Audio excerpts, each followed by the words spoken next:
and cause you to walk in my statutes, and you shall keep my judgments and do them. And ye shall dwell in the land that I gave to your fathers, and you shall be my people, and I will be your God. Amen. Can it be more clear? Jeremiah 32:37-42 says, Behold, I will gather them out of all the countries whither I have driven them in mine anger, and in my fury, and will bring them again unto this place, and I will cause them to dwell safely, and they shall be my people, and I will be their God. And I will give them one heart and one way, that they may fear me forever, for the good of them and of their children after them. And I will make an everlasting covenant with them, that I will not turn away from them, to do them good. But I will put my fear in their hearts, that they shall not depart from me. Amen. Yea, I will rejoice over them to do them good, and I will plant them in this land assuredly with my whole heart and with my whole soul. For thus saith the Lord, like I have brought all this great evil upon this people, so will I bring upon them all the good that I have promised. Amen. What a wonderful promise God has made to Israel. Deuteronomy, our final actually, as we get to our last three texts. Deuteronomy 31. Moses is telling Israel now in Deuteronomy 30:1-6. Now it shall come to pass, when all these things come upon thee, the blessing and the curse which I have set before you, and ye call them to mind among all the nations where the Lord your God drives you.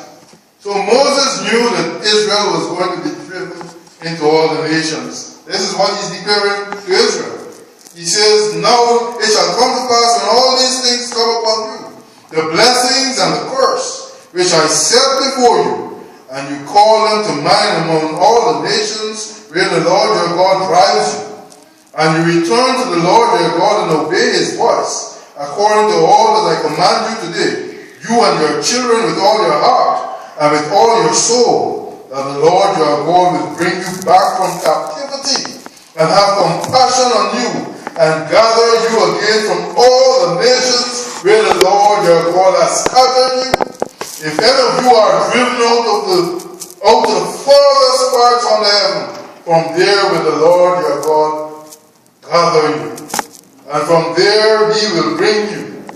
Then the Lord your God will bring you to the land which your fathers possessed, and ye shall possess it. He will prosper you and multiply you more than your fathers. And the Lord your God will circumcise your heart and the heart of your descendants, to love the Lord your God with all your heart and with all your soul, that you may live.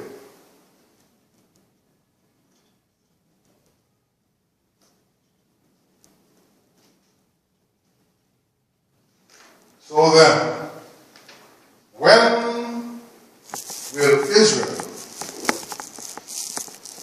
be redeemed? A lot of people are saying that we don't know when Jesus is coming again. We may not know the day or the date, but Jesus has said specifically when he's going to come. Let's look at Matthew 23. 37 to 39. Matthew 23, 37 to 39. Jesus says, O Jerusalem, Jerusalem, thou that killest the prophets, and stonest them that are sent unto thee, how often would I have gathered thee like children together, even as a hen gathereth her children under the wing or wings, and you would not. Behold, your house is left unto you desolate.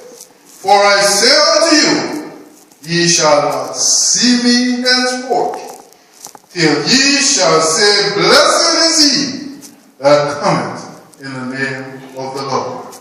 So So until Israel returns to calling God blessed and calling Jesus the blessed one, Jesus says, you will not see him again until you declare, blessed is he that cometh in the name of the Lord. Revelations 7, 1 to 9. Our final text. And this is looking at the time of tribulation. There is a time of tribulation coming upon this earth, when men's heart will fail them when they look at the things that are coming. It's going to be a terrible time, a time that has never been seen before. But we are reading about the sealing of the people of God. It says, and these things I saw and after these things I saw 4 angels standing on the 4 corners of the earth, holding the 4 winds of the earth, that the wind should not blow on the earth, nor on the sea, nor on any tree. And I saw another angel ascending from the east, having the seal of the living God. And he cried with a loud voice to the 4 angels to whom it was given to earth the earth and the sea,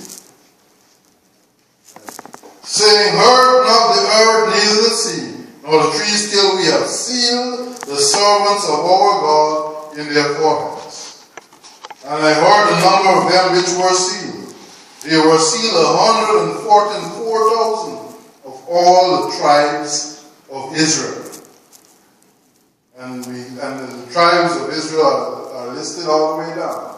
And in verse 9 it says, after this I beheld, and lo, a great multitude, which no man could number, of all nations, and kindreds, and people, and tongues, stood before the throne, and before the Lamb, clothed with white robes, and palms in their hands.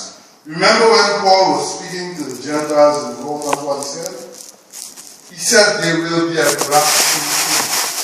The nations have got to be grafted into Israel. None can stand without Israel. This is the gospel from the start to the end of the Bible. Israel is important to the church. Israel is important to all the nations on the earth. If they don't know this now, they will know it later.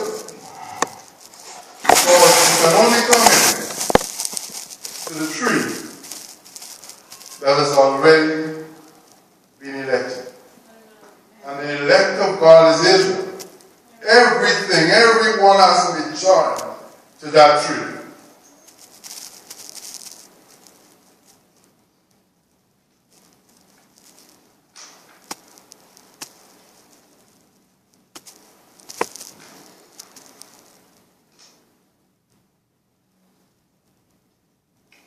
I conclude today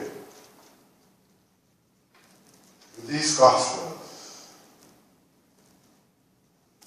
It says, but the hour cometh, and now is, that's John 4:24, when the true worshippers shall worship the Father in spirit and in truth.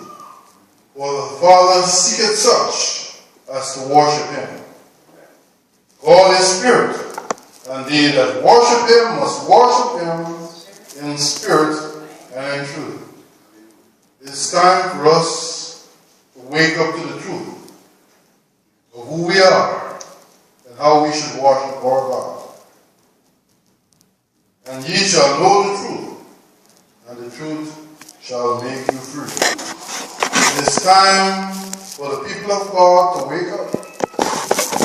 The world is waiting on the sons of God to arrive, so that the Son of God may come and establish his kingdom here on earth.